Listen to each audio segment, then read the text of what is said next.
तो मिजोरम विधानसभा चुनाव के नतीजे आज आने वाले हैं।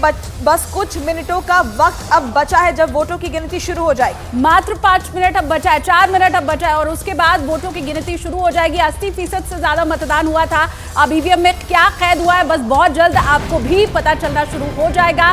राज्य के 40 विधानसभा सीटों के परिणाम बस अब आने शुरू हो जाएंगे। 4 मिनट और बचा रह गया है और उसके बाद ये साफ हो जाएगा कि आखिर राज्य में किसकी सरकार बनेगी। वहां मुख्य मुकाबला एमएनएफ, जेडपीएम, कांग्रेस और बीजेपी के बीच बताया जा रहा है। इस बीच आप स्क्रीन पर भी देखिए, लगातार टैली हम आपको दिखा रहे हैं, जहां पर अभी आप जीरो देख रहे होंगे। मिजोरम की जो 40 सीटें हैं उसमें अलग अलग पार्टियां कितनी सीटें लेकर आती हैं, वो डेटा यहाँ पर भरना शुरू होगा जैसे ही वोटों की गिनती की शुरुआत होती है। बहुत ज्यादा वक्त लगेगा नहीं। 40 सीटें मिजोरम में लगभग 8 बजे के बाद आप लगा लीजिए 1.5 घंटे में 9:30 बजे तक स्पष्ट होना शुरू हो जाएगा मिजोरम में कौन सरकार बना रहा है। एमएनएफ सत्ता में वापसी चाहेगी और वही कांग्रेस जो कि 5 साल से इंतजार कर रही है, वो भी यही चाहेगी कि सत्ता की चाबी उसके हाथ लग जाए। मिजोरम से थोड़ी देर में मतगणना शुरू हो जाएगी। थोड़ी देर का मतलब अब बस 3 मिनट। बिल्कुल 3 मिनट का वक्त, जब वहां पर वोटों की गिनती शुरू हो जाएगी और रुझान आने भी शुरू हो जाएंगे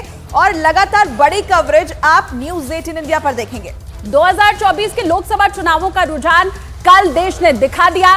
3 राज्यों में बीजेपी की जीत की हैट्रिक ने 2024 के लिए दिल्ली में भी हैट्रिक की तस्वीर साफ कर दिया। जी हां, मध्य प्रदेश, राजस्थान और छत्तीसगढ़ के चुनावी नतीजों ने बता दिया कि अब भी इस देश में जीत की सबसे बड़ी गारंटी प्रधानमंत्री मोदी ही है। एक अकेला सब पर भारी, दूर दूर तक ना कोई दल है ना कोई चेहरा जो कि मोदी का मुकाबला कर सके। और कम से कम 3 राज्यों के नतीजे तो फिलहाल यही बता रहे हैं। ये नतीजे ऐसे वक्त पर आए हैं जब 2024 के चुनावों में 6 महीने से भी कम का वक्त बचा हुआ है। बीजेपी की जीत की इस हैट्रिक में सारा विपक्षी कुनबा बिखर गया। अब उनके इंडी गठबंधन में भी सिर्फ फुटबॉल शुरू हो चुकी है। मध्य प्रदेश, राजस्थान, छत्तीसगढ़ और तेलंगाना में चुनावी नतीजे आने के बाद मिजोरम के नतीजों पर सबकी नजर है। मिजोरम में सरकार बनाने के लिए मुख्य मुकाबला 4 पार्टियों के बीच है। इसमें सत्तारूढ़ एमएनएफ यानी मिजो नेशनल फ्रंट, जेडपीएम यानी जोरम पीपल्स मूवमेंट, कांग्रेस और बीजेपी शामिल है।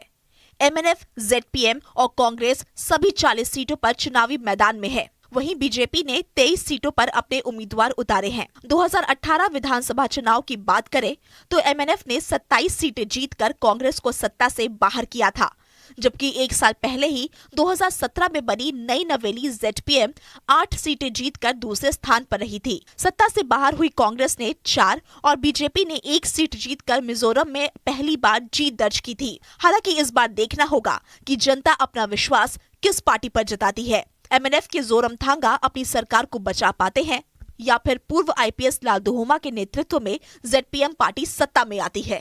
हालांकि 40 विधानसभा सीटों वाले मिजोरम में इस बार नतीजे चौंकाने वाले हो सकते हैं।